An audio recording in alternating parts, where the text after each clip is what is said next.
Saudara jemaat Tuhan, dalam rangka ibadah syukur yang kita rayakan PGI ke-72 tahun ini, ada dua pembacaan Alkitab. Silakan saudara siapkan lebih dulu Yohanes pasal 17 ayat 20 hingga ayat yang ke-26 sebagai pembacaan pertama. Yohanes 17 ayat 20 hingga ayat yang ke-26 sebagai pembacaan pertama. Kemudian Filipi pasal 2 ayat 2 dan 3 sebagai bacaan kedua. Filipi pasal 2 ayat 2 dan 3 sebagai bacaan kedua. Mari kita satu dalam doa memohon tuntunan Roh Kudus. Bapa Sorgawi, dalam kasih karunia Tuhan Yesus Kristus kami bersyukur untuk sepekan pemeliharaan Tuhan, dan kemudian kami bersekutu saat ini untuk mendengarkan firman-Mu. Diamkanlah suara dalam hati kami, kecuali suara Tuhan. Anugerahkan hikmat dan pengertian di tiap kami masing-masing, yang mendengar maupun yang memberitakan, agar setiap kami yang telah mendengar firman Tuhan ini boleh mengerti. Lalu setiap kami yang sudah mengerti firman, didorong oleh Roh Kudus untuk mampu mengerjakannya.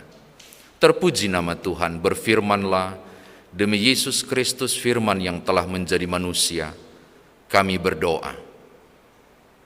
Amin. Pembacaan Alkitab bacaan pertama, Injil Yohanes pasal 17, Injil Yohanes pasal 17 ayat 20 hingga ayatnya yang ke-26 berbunyi demikian. Dan bukan untuk mereka ini saja aku berdoa, tetapi juga untuk orang-orang yang percaya kepadaku oleh pemberitaan mereka, supaya mereka semua menjadi satu, sama seperti Engkau ya Bapa di dalam aku dan aku di dalam Engkau, agar mereka juga di dalam kita, supaya dunia percaya bahwa Engkaulah yang telah mengutus aku.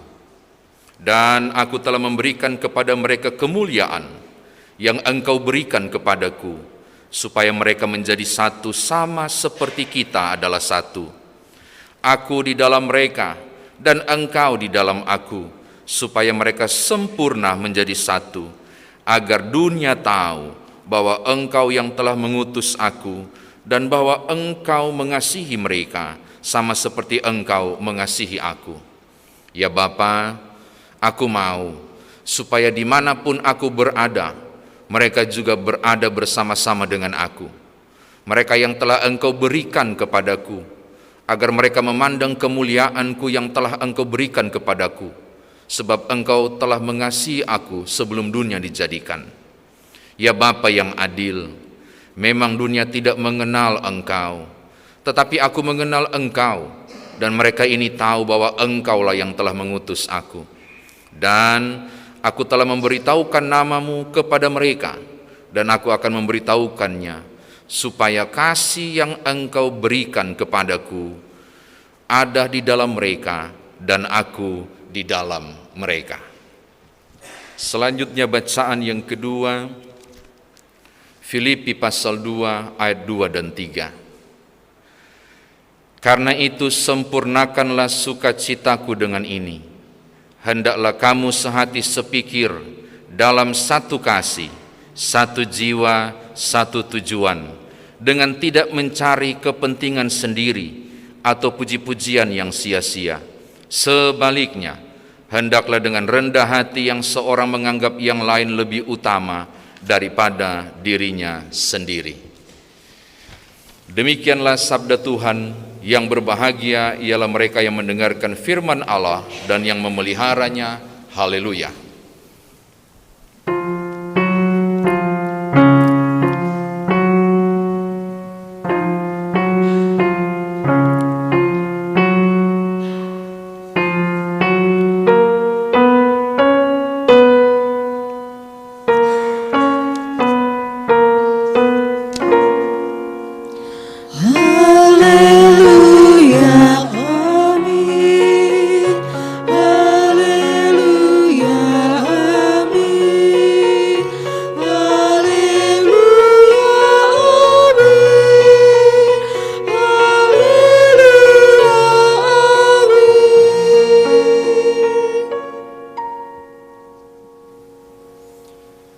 Shalom Bapak Ibu. Bolehkah saudara memberi salam kanan kiri muka belakang sambil katakan damai sejahtera bagiku, bagimu, untuk berbagi sukacita di hari Minggu, hari Tuhan ini. Puji Tuhan. Saya yakin Bapak Ibu agak kikuk karena liturgi ini berbeda dengan liturgi GKP. Ini liturgi gereja GKE, GKJ atau GKE ya? GKJ. Apalagi kami GPIB pakai liturgi GKJ rada-rada kikuk persiapan kemarin.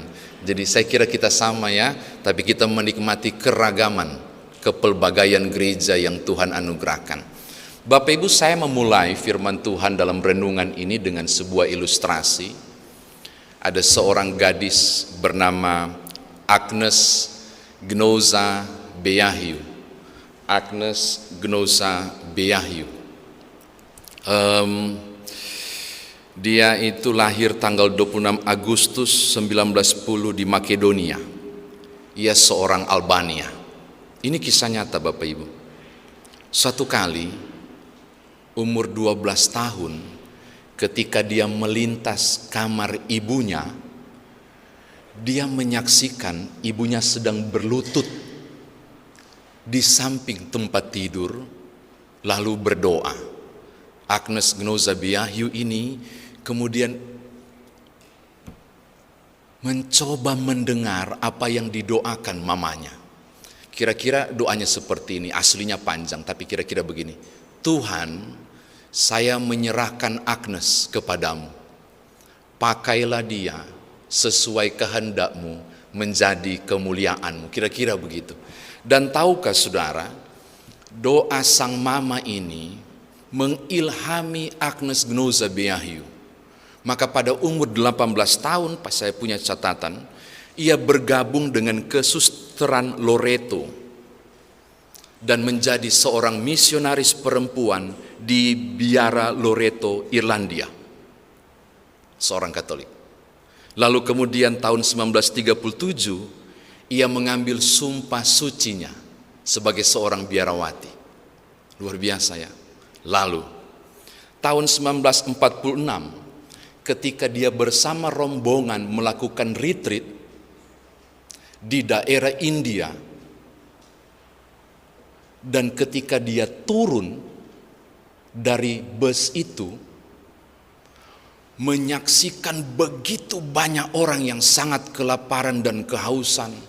Banyak yang kemudian di tanah dibiarkan begitu dengan lepranya. Tiba-tiba dia mendengar sangat tajam di telinganya bunyi Matius pasal 25. Ketika aku haus, engkau tidak memberi aku makan. Ketika minum, ketika aku lapar, engkau tidak memberi aku makan. Ketika aku dalam penjara, engkau tidak menjenguk aku. Terngiang-ngiang begitu rupa.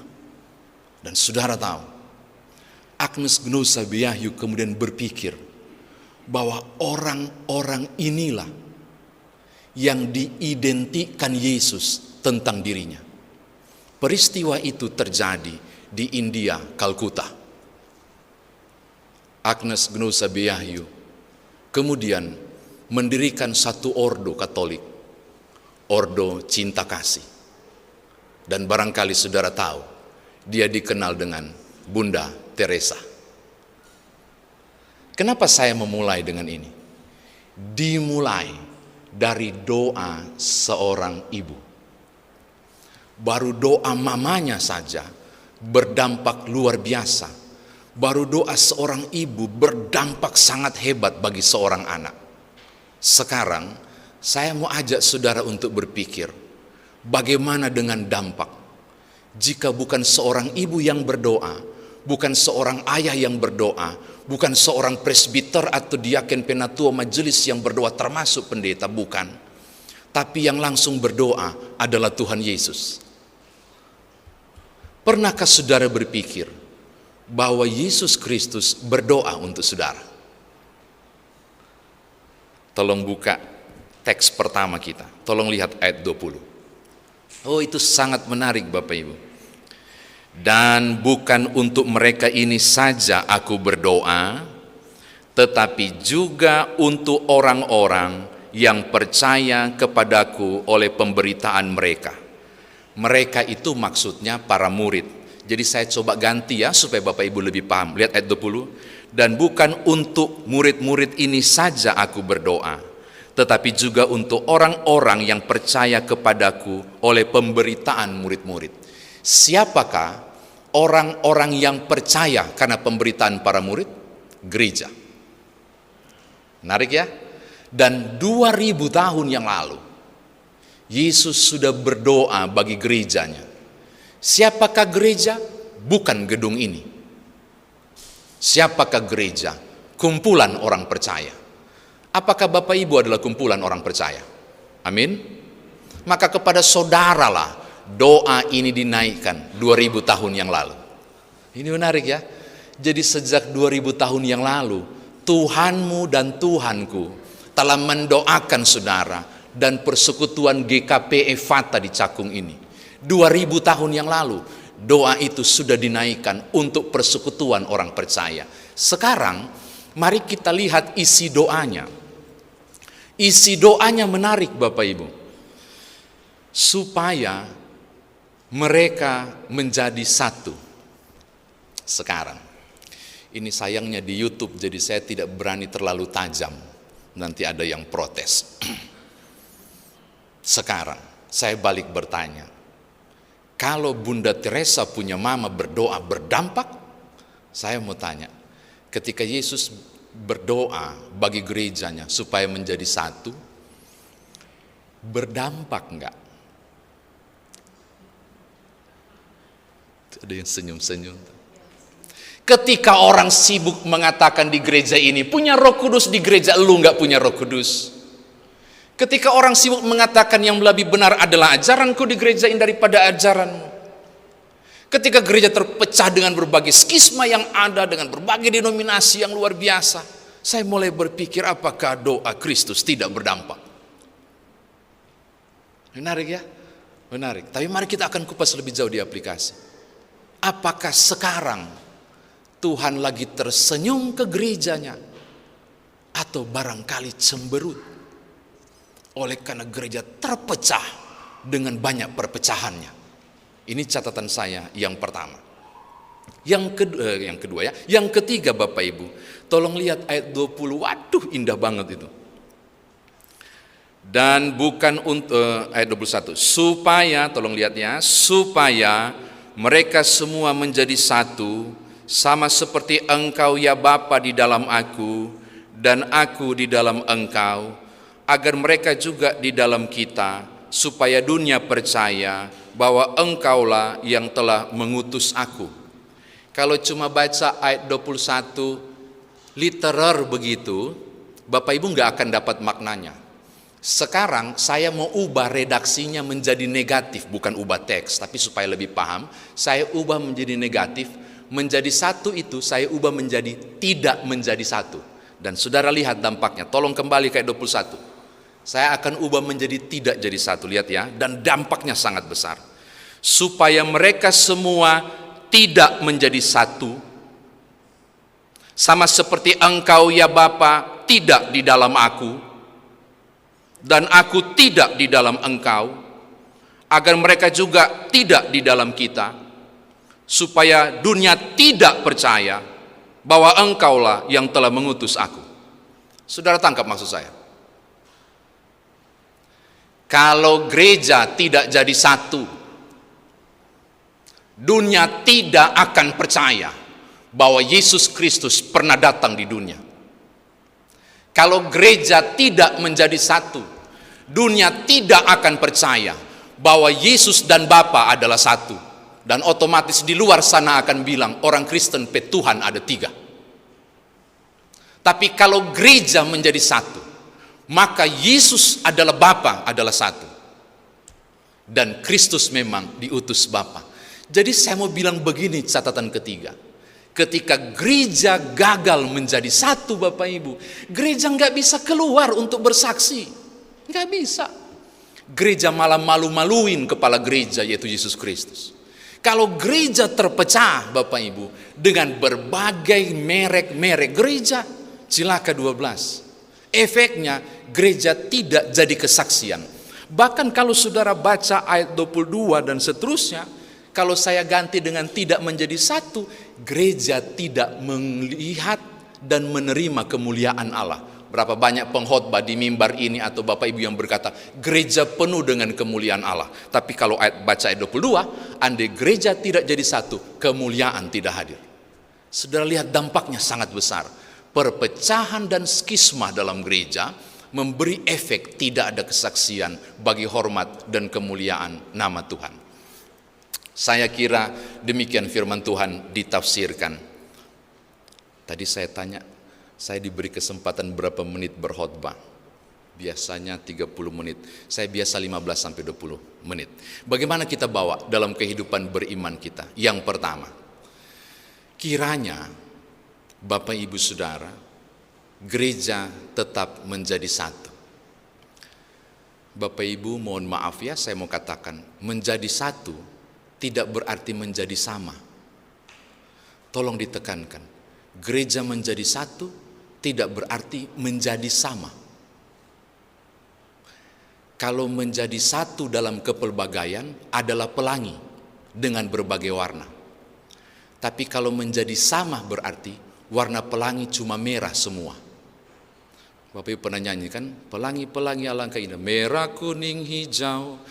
Kalau dia sudah jadi merah semua di langit, ya memang enak, nggak enak. Jadi yang dimaksud dengan menjadi satu berarti tidak menjadi sama. Tapi dalam kepelbagaian berbeda itu membusung. Dan Tuhan pakai pelangi itu menjadi kesaksian kepada Nuh, saya tidak akan hukum dunia ini dengan air. Saya mau katakan begini kepada saudara, gereja yang menjadi satu bukan berarti menjadi satu warna. Silakan dalam kepelbagaian. Jangan jauh-jauh gereja besar, gereja GKP saja. Saya yakin ada berapa majelis di sini, berapa presbiter, ada banyak ide yang tak sama. Enggak tahu kalau sidang marah-marahan enggak ya? Bagus, kalau di sini enggak lah ya, di sini penuh dengan kuasa Roh Kudus supaya semua menjadi. Kayaknya ada yang ketahui, berarti ada yang sesuatu yang enggak beres terjadi, kiranya tidak. Atau apapun ketika saudara berhimpun dalam kepelbagaian, silakan berbeda. Tapi kiranya bisa membusur dengan indah.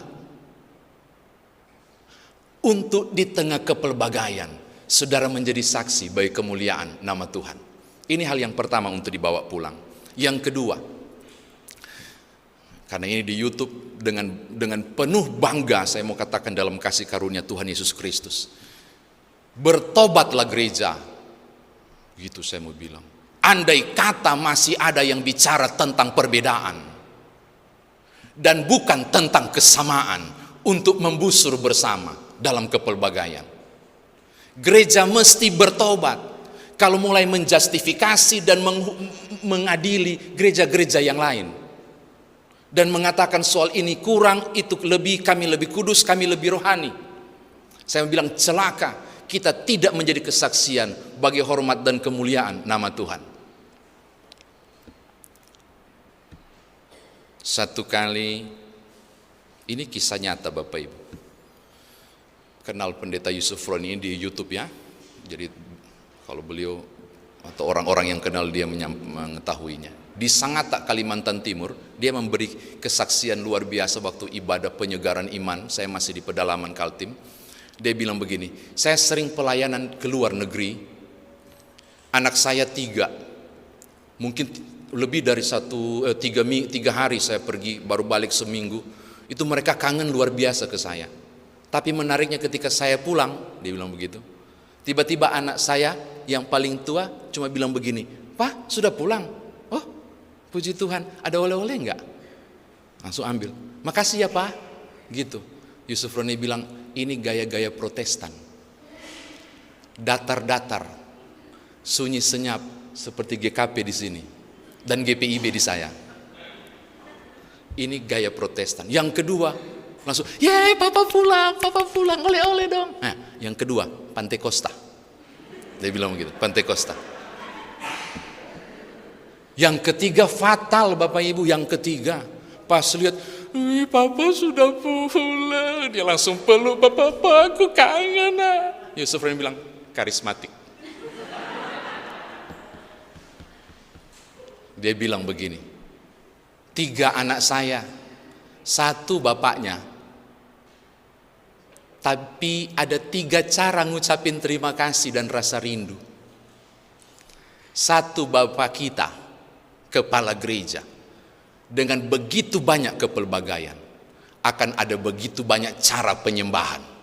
Amin. Ada begitu banyak cara berdoa. Ada begitu banyak ini liturgi yang ajaib benar yang saya tidak kenal. Yang berbeda. Tapi kita punya 1, Bapa yang 1. Maka saya mengatakan begini, menutup firman Tuhan ini. Kalau di luar orang bilang Bapak Ibu bla bla bla, kita bilang nggak apa-apa, kita adalah 1. Gitu doang, nggak usah ditanggapi. Kalau ada yang mengatakan GKP nggak punya Roh Kudus, Bapak Ibu tahu ukuran mau punya Roh Kudus? 1 Korintus pasal 12 bilang begini.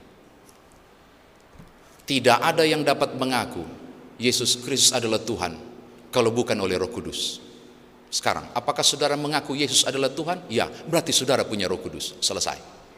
Amin. Maka tetaplah menjadi 1, supaya dunia percaya Yesus Kristus adalah Tuhan yang diutus Bapa. Tuhan berkati Bapak Ibu. Haleluya. Amin.